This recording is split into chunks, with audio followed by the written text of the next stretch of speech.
मेरा दिल चाहता है मैं पापा के दिल में अपना एक छोटा सा आशियाना बना लूं, जिसमें ताहयात रहूं।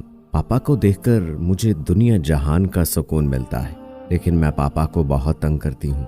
कल घर आए तो मुझे आवाज दी, किरण मेरे कपड़े प्रेस कर दे। मैंने इनकार कर दिया, मुझसे नहीं होते, मेरा रोजा है। मामा की तरफ देखा, मामा खाना बना रही थी। मेरी तरफ देखकर खुद कपड़े प्रेस करने लगे। मैं आहिस्ता से उठी, पापा के पास गई। पापा मुझे आप पे तरस आ गया, लाई मैं कर देती हूँ। गुस्से से बोले, तो पहले उठ जाती। मैं मुस्कुराने लगी। मैं सब बहन भाइयों में छोटी हूँ। बड़ी आपी की तो शादी हो चुकी है, लेकिन सबसे निराली हूँ। सारा दिन शरारतें करती रहती हूँ। एक दिन पापा न्यूज़ देख रहे थे तो उनके पास बैठ गई जाकर। जानबूझकर सवाल करने लगी पापा से, ये न्यूज़ देखकर आपको क्या मिलता है? आप तो वकील हैं, आपने कौन सा इलेक्शन लड़ना है?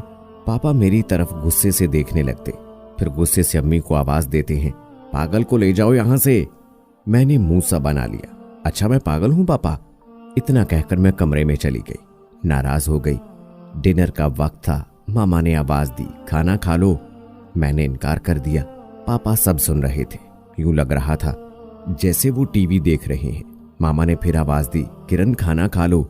मैंने इनकार कर दिया। पापा के सामने खाना पड़ा हुआ था, उन्होंने भी खाना छोड़ दिया। मामा ने पापा की तरफ देखा, आप तो खाएं। पापा भी नाराज होकर बोले, वो नहीं खाएगी तो मैं भी नहीं खा रहा। आधा घंटा तक मैं भी बाजिद रही। मैं जानती हूँ पापा को भूख बर्दाश्त नहीं होती। मामा दूसरे कमरे में जाकर लेट गईं। पापा टीवी देखते देखते सो गए। मैं पापा के पास गई, पापा के पैरों पे सर रखकर बैठ गई। मेरी आंखों से आंसू निकल रहे थे। इतने में पापा की आंख खुल गई। जल्दी से उठे, अरे क्या हुआ मेरी शहजादी को?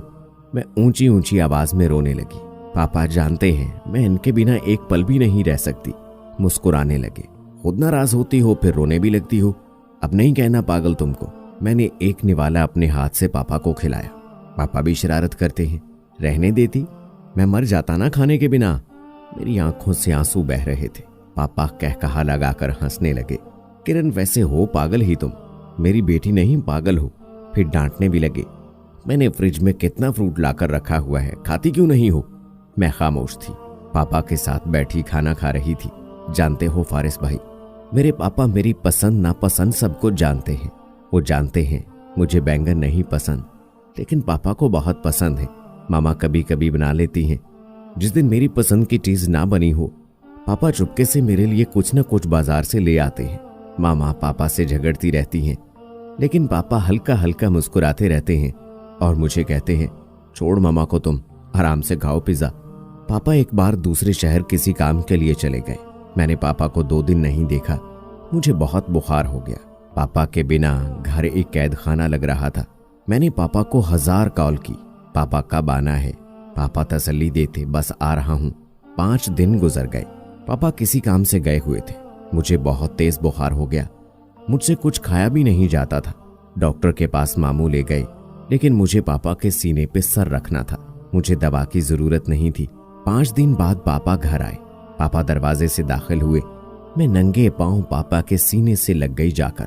पापा ने मेरे सर पर हाथ फेरा। मैं पापा की गोद में सर रखकर लेट गई।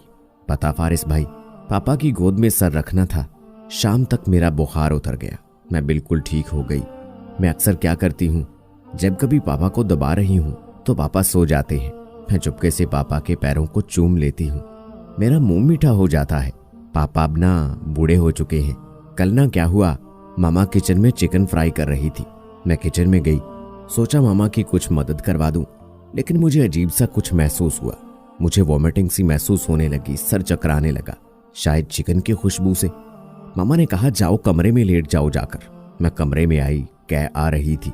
पापा जाए नमाज पर बैठे तिलावत कर रहे थे। मैं पास जाकर बेड पर लेट गई। पापा ने ऐनक नीचे करके मेरी तरफ देखा, फिर डांटने लगे, क्या जरूरत थी किचन में जाने की? सुकून नहीं तुमको? जब देखो अपनी मनमानी करती रहती है। अब आराम से लेट जा। मैं करवट बदले खामोशी से लेटी रही। फिर मैं कुछ लम्हे बाद बोली, पापा मुझे इफ्तारी में पेप्सी पीनी है। पापा को तिलावत में कोई बुलाए उनको अच्छा नहीं लगता। मैं बार बार कह रही थी, पापा मुझे पेप्सी ला कर दें, जाएं, इफ्तारी को थोड़ा टाइम रह गया है। साथ मुझे कैब भी आ रही थी। पापा ने कुरान मजीद बंद किया, गुस्से से बोले, किरण किसी की बकवास मान लिया कर, वॉमिटिंग कर रही हो और पेप्सी पीनी है, चुप करके लेट जा। मैं चुप हो गई। पापा ने तिलावत खत्म की तो मैं आंखें बंद किए लेटी हुई थी। पापा पास आए, मेरे चेहरे से चादर हटाई और मेरे सर पर फूंक मारी। मेरे सीने में ठार पड़ गई। पापा ने मेरे सर पर हाथ फेरा। अच्छा मैं जाता हूँ, पेप्सी ला देता हूँ। मैं पापा की जानिब देखने लगी। फारिस भाई, मेरा दिल चाहता है पापा को मोहब्बत कहकर पुकारा करूं। सब पढ़ने वाली बहनों से कहती हूँ, पापा को कभी रुसवा ना करना, कभी किसी गैर मर्द की खातिर अपने पापा को दर्द ना देना। मैं दुआ करती हूँ अल्लाह सबके पापा को सलामत रखे और जिनके दुनिया में नहीं है उनकी मगफिरत फरमाए। फारिस भाई प्लीज शेयर कर देना मेरे पापा से मोहब्बत। बाबा से इस कदर मोहब्बत करने वाली कोई शहजादी जब निकाह के बाद किसी की बीवी शरीके हयात बनती है फिर न जाने कैसे कैसे सितम सहती है। कुछ मर्द तो इतना दुख देते हैं, कोई शहजादी सिसक सिसक कर अपने बाबा की मोहब्बत की धुन में बदल कर रोते हुए जिंदगी गुजार देती है।